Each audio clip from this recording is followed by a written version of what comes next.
Corporate culture. What is corporate culture? Is it a written policy? Is it something that we learned on the job? Is it a top down idea? How does it affect the community we work in? A lot of these questions we need to look at and answer as we progress.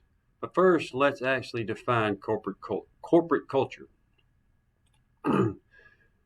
Corporate culture refers to the values, beliefs, and behaviors that determine how a company's employees and management interact, perform, and handle business transactions. Often, corporate culture is implied, not expressly defined, and develops organically over time from the cumulative traits of the people that the company hires. We look at things like values. We look at our own personal beliefs, what we hold to be true. We also think of this as how we behave, not only as employees, but to our customers, and in some cases, our students that we work with every day. When looking at this, we found four different types of corporate culture. We have the clan, which really refers to more of the entity or the business, or in this particular case, where I work, we're like a family. We really do work well together. We get along well. Now, of course, you're going to have some people that might have some issues back and forth, but overall, we are that family culture. Adhocracy culture is a little bit different, where we kind of look at different companies as our examples. And in this particular case, the examples that I found was Google and Facebook. And they both have some goods and bads, pros and cons. One of the biggest negatives I saw was that it's a lack of stability because there's so much invested in new initiatives. It's kind of a little bit more of a lazier kind of atmosphere in one respect versus that business format, if you will. Market culture, and another good one, and we see Amazon is a good example of this particular one. Employees are driven, highly motivated to achieve their goals, kind of sets the higher standard in one sense, improve performance.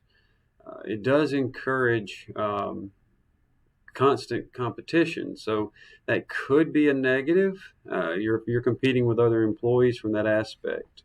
And then, of course, the hierarchy culture revolves kind of more in the work environment related around some government entities and organizations.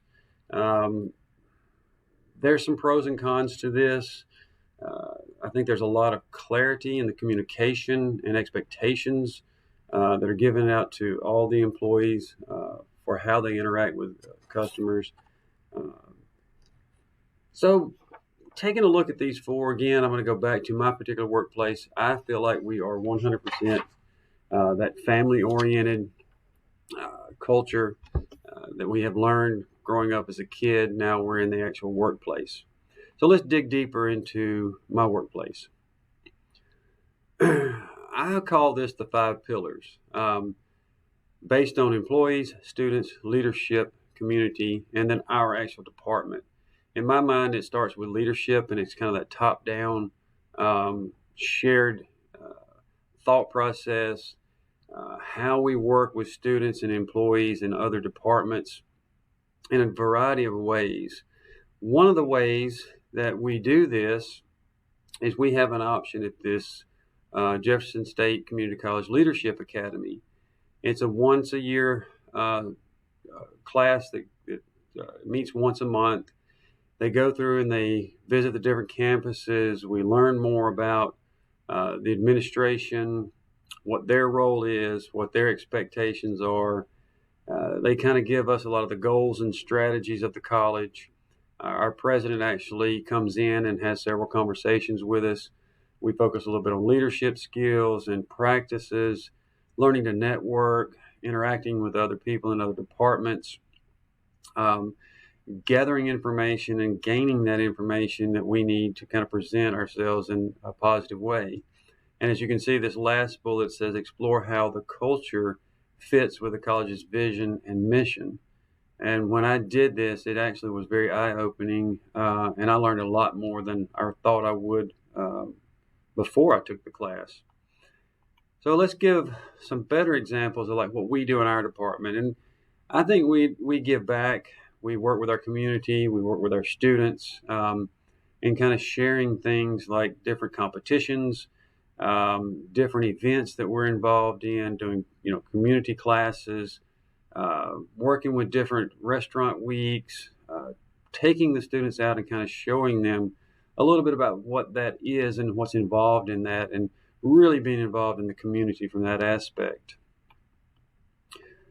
Other examples that I found that Jeff State does, and this is just a small little snapshot of that, but we do Culinary Explorers with high school kids.